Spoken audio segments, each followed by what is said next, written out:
Step aside, pal world. There is an even more ridiculous, blatant copy of Pokemon sitting right here, and its name is Like a Dragon Infinite Well, aka Yakuza 8, aka the game with all the karaoke memes that go. Let me explain.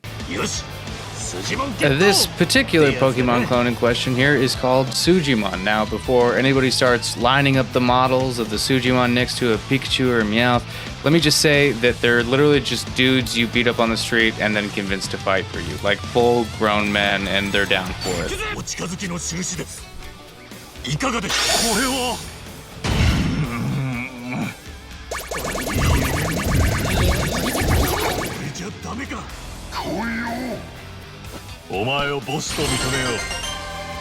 Sujimon is a whole-ass Pokemon clone inside of this game, and it not only allows you to participate in the infamous Sujimon League and take on the discrete four, ridiculous, but it also rewards you for all this side hustle progress by giving you skills that you can then use in the main combat.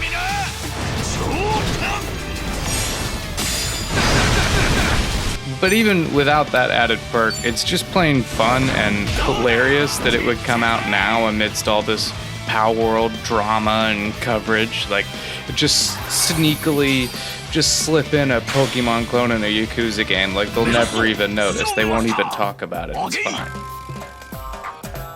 But before I get too bricked up and just start singing the praises of this game, I feel I owe it to you and to myself to talk about at least a couple problems I have with the game, lest I be teased and stoned for being a Yakuza fanboy, which, if I hadn't made it clear, I am that. The first of my little bugaboos with this bitch is some straight up nonsensical pacing issues. These wackos at RGG have no issue with skipping ahead in the story a year and leaving all kinds of gaps and questions about what happened here with this person or that person, yada yada yada, and you assume it's to keep the story moving at a breakneck pace, right? Just keep it going, right? Sure. So why do I have to push this guy in a wheelchair for what feels like an entire hour? Just cut to where we're going. The dialogue on the way there was not anywhere near riveting enough to carry this forced walk section of gameplay, and this is not the only time something like this happened. The second little criticism I have here that's been annoying the shit out of everyone in my house is that some of the enemies in the combat have no issue with yelling the same bit of dialogue over and over and over again, and I know that's nothing new to these kinds of games, but it feels like there's usually at least like a lag, maybe 10-15 seconds before you're allowed to say the same thing, and it just goes on and on and on.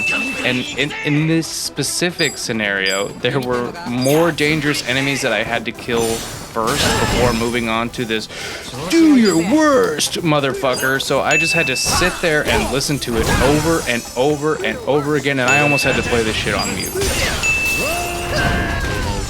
My last gripe is with the premium deluxe super duper edition that was like $100, which, don't forget, I am sick in the head, so I did buy it. And the fact that they've locked the premium adventure mode, which is the new game plus mode, behind this paywall, so that if you just buy the regular game, you're missing out on this really basic feature. Not only that, but in this premium edition is a bunch of like XP boosters and resource packs and a bunch of bullshit that takes a lot of the grind out of the game, which might sound nice to some people, but for me it just feels incredibly sleazy and Ubisoft, and I don't mean that in a good way. I hope the studio listens to the fans and even some of their own employees on this and learns to not do this kind of shady shit in the future, but that's the industry, baby. Okay, so we are X amount of minutes into this thing, and I haven't even told you what this game is. So you have this guy, Kasuga Ichiban, who is basically the new protagonist that brought along all this turn-based change in the franchise, who is caught up in this Hawaiian set crime adventure on a quest to find his mom. He meets a bunch of cool new cats and kitties, but of course you can't spell Yakuza like a dragon without John Yakuza himself showing up. Kazuma Kiryu, the guy from the other games. But wait, didn't I just make a video about a game where Kiryu is now Joryu and he's undercover because he faked his death?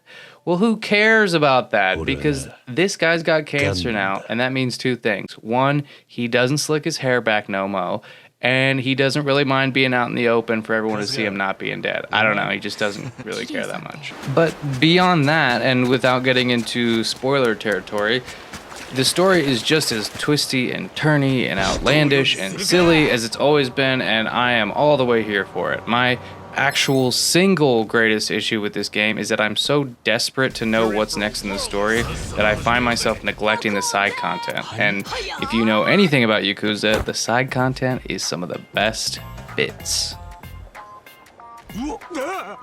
I saw a post somewhere, I'm not going to find it, where GameSpot gave this game an 8 and noted the inconsistent tone in the main story stuff versus the side content stuff.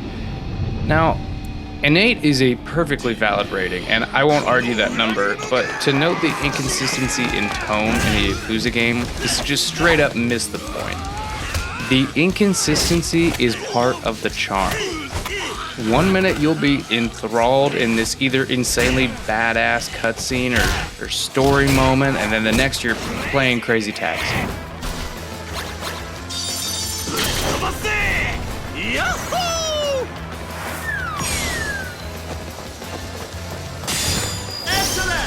You'll be watching someone get gutted by a band of street youths, and then you'll go for a ride on a dolphin to your Animal Crossing Island adventure.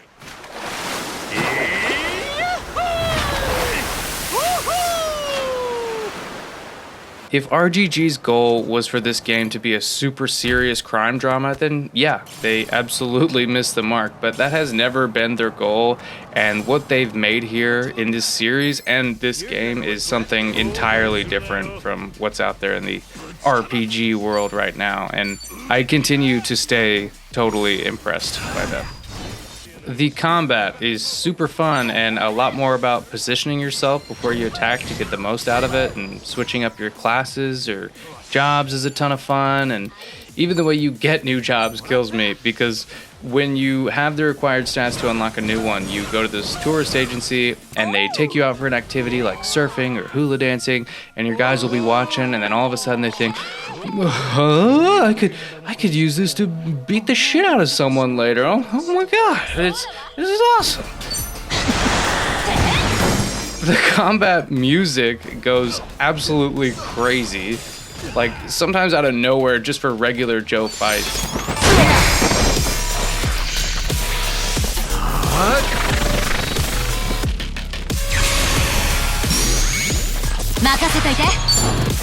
And the writing in the side stuff, and like I said, the story is still incredible and hilarious when it needs to be, and serious when it needs to be, and it never feels like a chore to get through.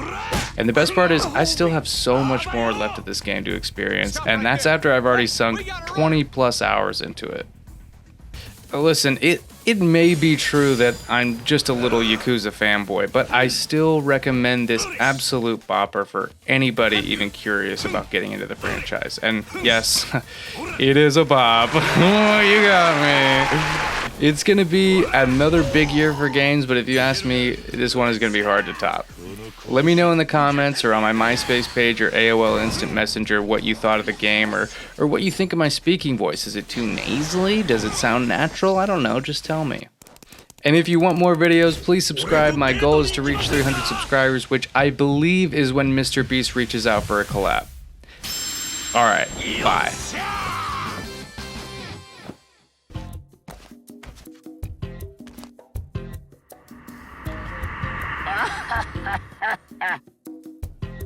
遅かったの。